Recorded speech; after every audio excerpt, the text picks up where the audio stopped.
सा प्रथमा संस्कृति ही विश्ववारा।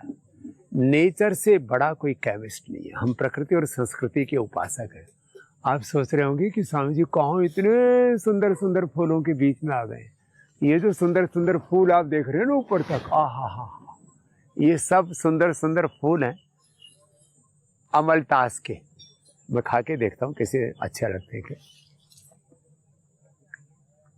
अच्छे, इनके खाने वालों को कभी भी कब्ज की बीमारी नहीं होगी। और इसी का देखो ये फल है, इसको कहते हैं अमलतास की फली।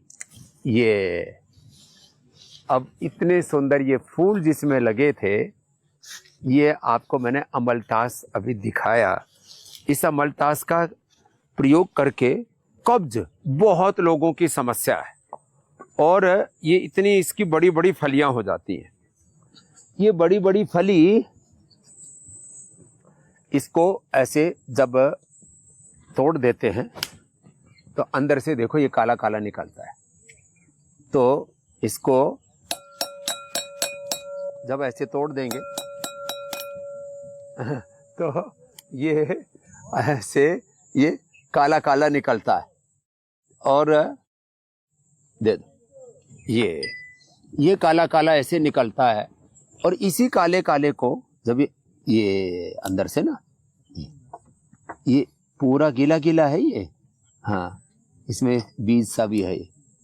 और इसको हमने रात को भिगो दिया, और रात को भिगो करके ऐसे रख दिया, और ऐसे फिर छान देते हैं।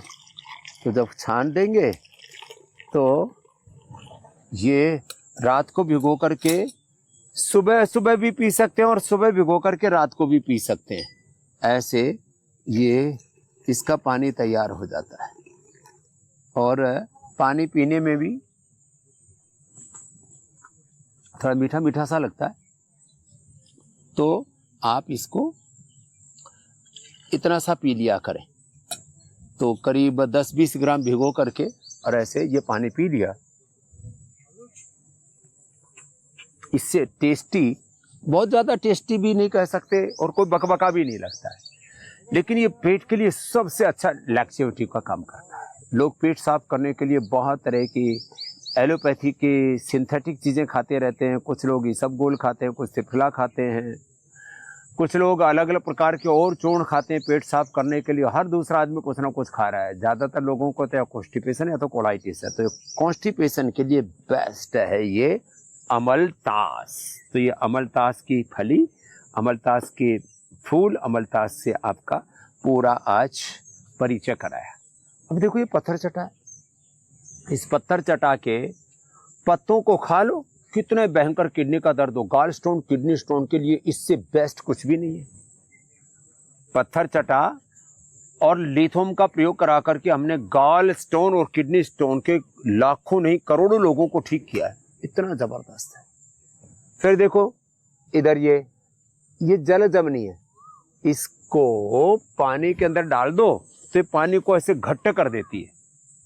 ऐसे शीशम भी बहुत ठंडी होती है। शीशम, पीपल, बेल, ये बहुत ठंडे होते हैं। एलोवेरा, और हाँ व्हीट ग्रास। और देखो इधर व्हीट ग्रास है। ये व्हीट ग्रास भी बड़ा ठंडा होता है। और आजकल पित्त तो लोगों का बहुत ही बढ़ा हुआ है। लौकी भी बड़ी ठंडी होती है। लौकी भी बड़ी ठंडी होती है। खीरा भी बड़ा ठंडा होता है। ये भी बड़ा ठंडा है। और ये तो ऑर्गेनिक है पूरा। और ककड़ी भी बड़ी ठंडी होती है। एलोवेरा भी बड़ा ठंडा होता है। तो इन चीज़ों का प्रयोग किया करें। और हाँ, तोरई में ना, एक तो देखो ये वाली तोरई है, ये गलका बोलते हैं।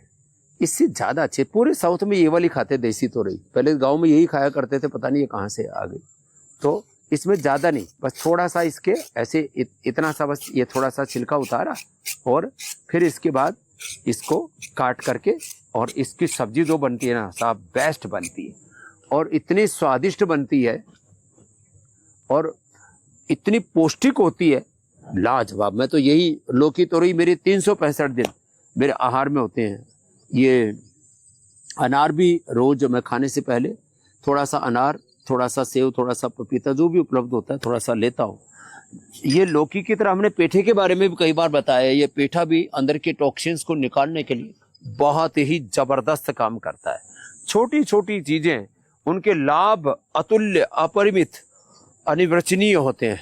जो गोखरू धनिया, देखो गोखरू और धनिया ये तो यूटीआई के लिए, पेशाब की प्रॉब्लम्स के लिए बहुत अच्छे होते हैं। पत्थर चटा, ये तो पत्ते खा लें। और ये गोखरू, ये धनिया और ये कुलथ, जिनको भी पथरी है, इसका काढ़ा बना करके पी लेना, इससे बढ़िया घरेलू उपाय कोई हो नहीं सकता। ये गोखरू छोटा भी होता है, बड़ा भी होता है। ये छोटा गोखरू है, बड़ा गोखरू तो इतना ठंडा होता है, इतना पौष्टिक भी होता है और मूत्रल भी होता है, पेशाब की बीमारियों के लिए भी बहुत ही उपयोगी होता है। ये भूमि आंवला है, ये पुनर्नवा है, ये मकोई है। इनका जो सेवन कर लेगा ना, उसका तो liver, fatty liver, liver cirrhosis, hepatitis, liver cancer तक की औषधि है। पुनर्नवा ये मरे हुए आदमी को जिंदा कर दे, पुनर्नवा दोबारा से उसको नया जीवन दे दे। ये भूमि आंवला, इसके नीचे छोटे छोटे फल लगते हैं इसके, और ये इस समय ही होता है पूरा, अभी वर्षात तक चलेगा ये, और नवंबर तक। हाँ, इस बार तो ज़्यादा ठंड नहीं हुई थी, इसलिए पूरे दिसंबर जनवरी में भी चलता रहा। तो भूमि आंवला, पुनर्नवा, मकोई, और इसी से हमने सर्वकल्प और लिवोग्रिड बनाया। इम्यूनिटी को बढ़ाने के लिए तो तुलसी और गिलोय से बेस्ट कुछ हो ही नहीं सकता। तो घर घर में इनको लगाइए। छोटी छोटी जड़ी बूटियों के इतने बड़े बड़े लाभ हैं, सोच नहीं सकते आप। इतने इनक्रेडिबल, अप्रतिम, अनिर्वचनीय लाभ हैं। प्रकृति और परमेश्वर का धन्यवाद कीजिए और प्रकृति और संस्कृति का जीवन में अनुसरण कीजिए। कभी विकृति जीवन में आ ही नहीं सकती।